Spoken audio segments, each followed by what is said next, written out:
ഇപ്പൊ ഞങ്ങളെ സംബന്ധിച്ച് ഞങ്ങൾ തന്നെ പല അനുഭവങ്ങൾ പറയുമ്പോൾ ഞങ്ങൾക്ക് ഈ പെൻഷനെ സംബന്ധിച്ചുള്ള ഇതേപോലെ പെൻഷൻ അപ്ഡേഷൻ നമുക്കില്ല. അതുപോലെ തന്നെ ഫാമിലി പെൻഷന്റെ കാര്യത്തിൽ വളരെ തുച്ഛമായി ഫാമിലി പെൻഷൻ ലഭിക്കുന്ന ഒരുപാട് ആളുകളുണ്ട്. അത് വർദ്ധിപ്പിക്കാൻ 15 ബേസിക് പേയിൽ നിന്നും 15% 30% വർദ്ധിപ്പിക്കണമെന്ന് ഞങ്ങളൊരു 7-8 വർഷമായി വലിയ പ്രതിഷേധ പ്രകടനം നടത്തി. പ്രയോജനമില്ല. അതുപോലെ തന്നെ നമ്മൾ എന്താ ചെയ്തത്? ശരിക്കും 100ഓളം എം പിമാരെ കണ്ടു കണ്ട് മെമ്മോറാണ്ടം കൊടുത്തു.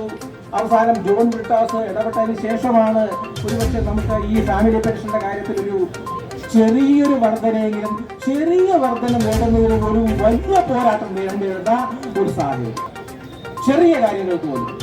അതുപോലെ തന്നെ ഞങ്ങൾ ഉന്നയിച്ചിരിക്കുന്ന പല ഡിമാൻഡുകളും, LICയിലും GICയിലും വെച്ചിരിക്കുന്ന പല ഡിമാൻഡുകളും അത് മാനേജ്മെന്റ് നമുക്കറിയാം, നമ്മളെല്ലാം വിളിക്കും, ചർച്ച ചെയ്യും. അതൊക്കെ നല്ല കാര്യമാണ്. ചർച്ച ചെയ്ത് കഴിഞ്ഞ് എല്ലാം കേട്ടിട്ട് പിന്നെ ഒന്നും ചെയ്യില്ല. അതാണ് ഞങ്ങളുടെ അവസ്ഥ എന്ന് പറയുന്നത്. മിണ്ടാതിരിക്കുക എന്നുള്ളതാണ്. ഇതൊന്നും ചെയ്യില്ല. അതിന് പ്രധാനപ്പെട്ട കാരണം എന്ന് പറഞ്ഞാൽ സർക്കാരിന്റെ നയ സമീപനങ്ങൾ തന്നെയാണ്. ഒരുപക്ഷെ ഇൻഷുറൻസ് മേഖലയിലെ വിദേശ നിക്ഷേപ വർധനവിനെ ഏറ്റവും വലിയ ഫൈറ്റ് നടത്തി ആണ് ഒരുപക്ഷെ ഞങ്ങൾ ആൾ ഇന്ത്യ ഇൻഷുറൻസ് എംപ്ലോയീസ് അസോസിയേഷൻ അഖിലേന്ത്യാ തലത്തിൽ നടത്തിയിട്ടുള്ളതും. ഒരുപക്ഷെ സർക്കാരിനെ സംബന്ധിച്ച് ഇത്തരം കാര്യങ്ങൾ അവരുടെ മനസ്സിലുണ്ടാകാം.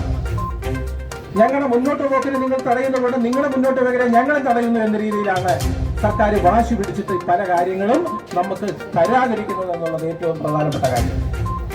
അതുപോലെ തന്നെ പല കാര്യങ്ങൾക്കും ഇപ്പൊ ഞങ്ങളെ സംബന്ധിച്ച് പെൻഷൻ അപ്ഡേഷൻ സംബന്ധിച്ച് കോടതിയിലേക്ക് ഒരു സംഘടന പോയിട്ടുണ്ട്. നമ്മൾ അതിനെ കക്ഷി ചേർന്നിട്ടുണ്ട്. ഇപ്പം ഏകദേശം 8 വർഷമായി കോടതിയിൽ കിടക്കുക.